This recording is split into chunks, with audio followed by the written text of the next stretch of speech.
It'll be one to go this time by. Coming to the green, buddy, coming to the green. Let's go get him. Go, go, go, go, go, go, go! Get your motor running. Head out on the highway. Hey, good luck this weekend. Thank you very much.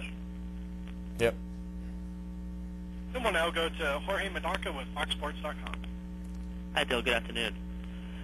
Obviously, a lot of people talk about this race being your race, and a lot of your fans put a lot of, importance on this race. How do you treat it going into this weekend? Do you treat it as every other race, or do you feel that it is special? It is Talladega.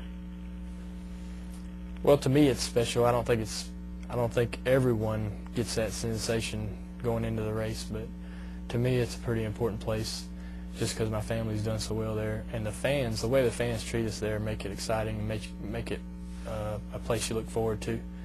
I think that's probably the biggest key, is the fans and how they have treated us at that track. It really gets you excited when it's coming up on the schedule. I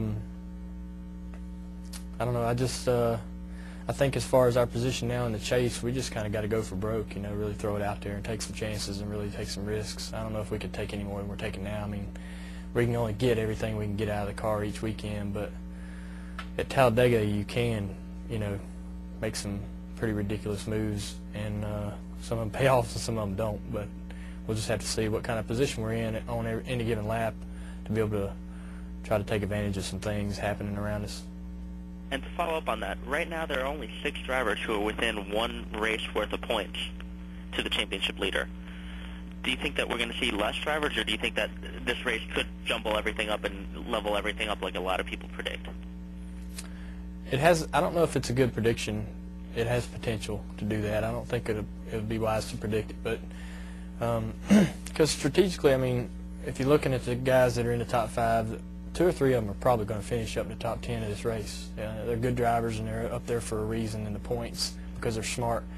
And in all likelihood, they'll probably, a handful of the top 10 guys, a good handful of them is going to finish in the top 10. So it'll be tough to gain on everyone in this race. It'll be tough for it to really jumble up the points like you might want, but we'd all want that to happen. I'd love to come out of here with the top 10 within 50 points of each other, but it's not likely. So I think that you just have to try to win the race. You just have to go out there and try to win it. The only way to really gain points on anybody now at this point for anybody who's outside the top 5 in points is to be first when the checker flag falls. And finally, would you do a move like Carl Edwards made this past weekend to try to get that win, or would you settle for second for the points? I haven't seen what Carl did. I've had it described to me. All I can say is it takes a lot of guts to make a move like that. It really takes a lot. It shows. You can criticize the recklessness of the situation, but it really shows how hard of a racer Carl is and how determined and what he's willing to do. I think it's. I haven't really seen it on TV, so I don't. As long as it wasn't putting anybody else in jeopardy, I think it's. It just shows really what kind of true grit a guy like Carl has, and I'm not sure that there's a lot of drivers in the field that would have taken that chance and taken that risk, and so it's kind of cool in a way. Thank you, Dale. We'll now hear from Jason Schoellen with NASCAR.com. Hey, Dale. Of course, you always run really well at Talladega. I figured you'd be a great driver. To tell us, what are the keys to running well there? Of course, you want to handle well in the draft, and you want to have teammates or guys you can work in the draft with. Horsepower, of course, is always key. But what, in your mind, are the biggest keys to winning at Talladega? Of course, even as much as staying out of the big one. But what are the keys in your mind? Thank you.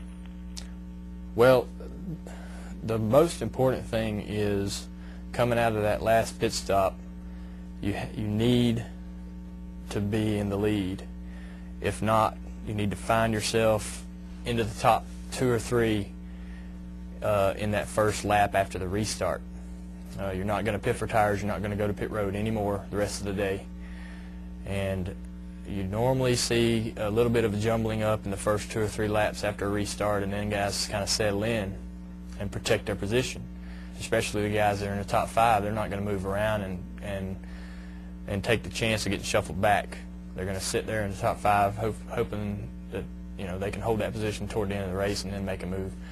So it becomes nearly impossible to breach into that top 5 that late in the race. So you need to be there coming off pit road for that final restart. That's one of the most important things. And you don't realize, that what you do leading up to that throughout the entire race makes that happen and determines whether you're going to be there or not.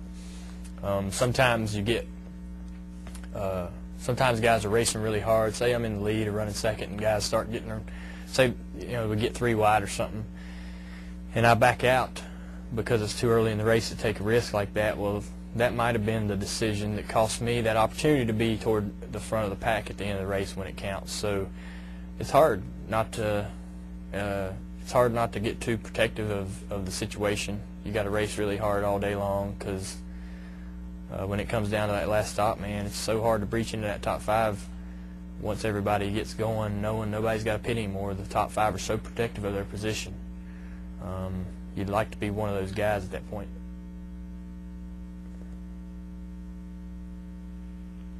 Thanks, Junior.